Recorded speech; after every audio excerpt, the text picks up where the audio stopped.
I'm Joe Pietaro here with your Muscle Sport Minute. This has to do with the whole LeBron James, Phil Jackson Posse comment. Posse gate. Posse. I'll grab you by the posse. All right. First of all, this Muscle Sport Minute is brought to you by our good friends over at Protect and Lift. I'm wearing one of their shirts, and I got on one of their wristbands here. ProtectTheLetterNLift.com. Muscle Sport Magazine's a huge supporter of our police, firefighters, emergency service workers, EMTs, all of those great guys and gals. We love them, support them, and fuck you if you don't like that. Getting back to this, let me read. It was an interview with ESPN that Phil Jackson, which I'm no big fucking fan of Phil Jackson. Listen, I'm a New Yorker. I'm 49 years old. I've been a Knicks fan my whole life. I'm not crazy about the job Phil has done so far with the Knicks, but it's still an incomplete, if you will. Let's see. He brought in some players. Porzingis was a great draft pick, and the jury is still out on Phil, but I don't think he's fully committed to this team. I think that he's not going to finish the job here, but that's neither here nor there. Let's look at this. This quote, okay, now this has to do when LeBron James was with the Miami Heat. Now, obviously, we know LeBron gets special preference, and you know what? To a certain extent, I guess he can kind of call his shots, if you will. He's the best player in the game right now, by far. Best two-way player. I mean, the guy's just incredible on both ends. So he can basically do whatever the fuck he wants, kind of thing. And when he was with Miami, apparently word around the league. Now you got Phil Jackson, who's buddies with Pat Riley. Pat Riley was the president, GM of the Miami Heat. And this was one time when Miami was playing in Cleveland, which is LeBron's hometown. He lives in Ohio, grew up in Ohio, and he's back with Cleveland now after he left Cleveland the first time. And there was basically, they lost LeBron. There was definitely a slap in the face. This is what Phil got asked a question about when he left Cleveland to go to Miami, and then when he left Miami to go to Cleveland. But they're saying while he was with Miami, he pulled a lot of nonsense. But there were a lot of little things that came out of that. When LeBron was playing with the Heat, they went to Cleveland, and he wanted to spend the night. They don't do overnights. He's basically saying when you're the road team, and I know this from being a sports writer and doing road games with teams, with like the Jets and everything. As soon as that game's over, especially when Bill Parcells was the coach, as soon as that game ends, they get the fuck out of Dodge, right? So he's saying they don't do overnights, that's the way it is. You finish the game, you do your post game, and then you shower and you get dressed and you leave and you fly out of there and you go to your next destination, regardless if it's an off day or what the next day. Teams just don't. This is Phil talking. So now Coach Eric Spoelstra had to text Pat Riley and say, what do I do in this situation? And Pat, who has iron fist rules, answers, you are on the plane, you are with this team. And now Phil is saying, now that's the end of Pat Riley's text/quote. And he says, you can't hold up a whole team because you and your mom and your posse want to spend an extra night in Cleveland. Phil Jackson is 100% correct in that. The word posse, listen, athletes use it all the time, even white guys, not just black guys. So let's stop this fucking racial bullshit, because that's what Carmelo Anthony and LeBron are all pissed about. They're saying that Phil used racial overtones by using the word posse in a negative connotation by saying it's like black thugs. Let me tell you something.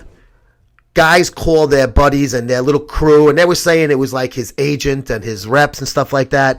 When guys usually say my posse, they usually mean their friends, the guys that hang out with them, guys that kind of go on the road, maybe like not the handlers, but kind of the guys that just fucking brown nose them and shit like that. Might be guys they know from when they were younger and everything that they're buddies with.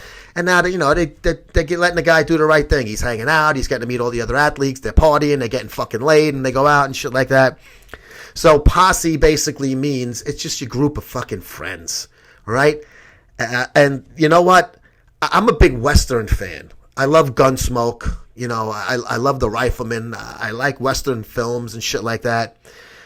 When you say round up a posse, basically you're going after a bad guy. So you got all the good guys are in a posse.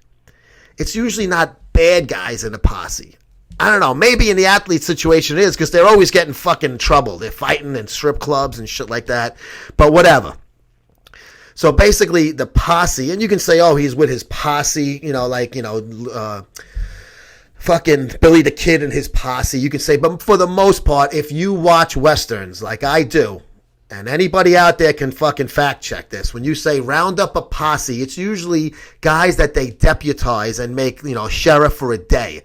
They get the blacksmith, they get the fucking guy at the livery, at the stable, they get this guy, they get that guy. Everybody grab your fucking guns, get a long gun, get your fucking, your short arm, your long arm, and we're going after the bad guy that just robbed the fucking stagecoach. They're all bent out of, not all, but I'm going to say LeBron and Carmelo Anthony, who's supposed to be the leader of the fucking Knicks, and he's always, he does a lot of fucking things that are questionable, if you will. So they're all pissed off, and they're trying to say that Phil meant something, racially biased by calling the posse. He didn't say those assholes. He didn't say the troublemaking posse. He said, your mom and your posse want to spend an extra night in Cleveland. You can't do that. You're a fucking team player. You're the leader of the team. If you do that, the fucking jerk off, the last guy on the fucking bench, or the guy that's a 10-day contract, or the fucking D-League call-ups, and to say, well, why the fuck do I have to I can't go hang out, and I'll meet you guys in the next city. I'll meet you in fucking Milwaukee. No. You come as a team, you leave as a team. So fucking LeBron, you're a great player. You're arguably the best player of all time. Now you're fucking easily the best player active right now. Carmelo, just shut the fuck up. You got a lot of fucking issues. You're a fat fuck. You showed up at the Olympics, you looked disgusting. You had a fucking gut hanging out.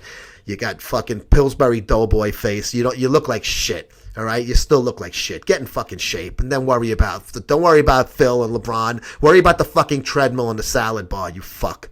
All right, but LeBron James, just play. And lead the team, lead by example. Don't get pissed at Phil Jackson. You know what? Have your fucking GM call Phil and say, he's pissed, he thinks you meant something bad by that. I guarantee you Phil would fucking reach out to him personally and say, bro, what the fuck? I didn't mean anything bad by it. Stop with this racial shit. That's got to fucking end. And hopefully it will soon, because it's just nonsense. One thing after the fucking other. Talking about basketball, Phil Jackson, he's been in basketball since the year I was born in the NBA. 1967, he came up. Right? He started in the NBA. He's been hanging out and working with mostly black guys for 49 fucking years, half a century. If he was a racist, you don't think anybody would have noticed this by now? I think it would have came out in the wash. All right? So, LeBron, chill the fuck out. Just play. Go for another championship. It was the great 3-1 fucking deficit, and you came back and won the fucking title, took it away from Golden State. That's the good LeBron. We don't want to hear this crybaby shit. And fucking Carmelo, just shut the fuck up. Your team fucking blows too. And Phil, I don't know, man. Just don't give interviews if they're going to, with this stupid shit. You know the people are going to pick it apart. Talk about the team. Don't worry about a guy on another team. Talk about your fucking team. All right, MuscleSportMag.com every day. $32 a year, MuscleSport.com/subscribe. We pay for the shipping. And we'll see you guys on the next Muscle Sport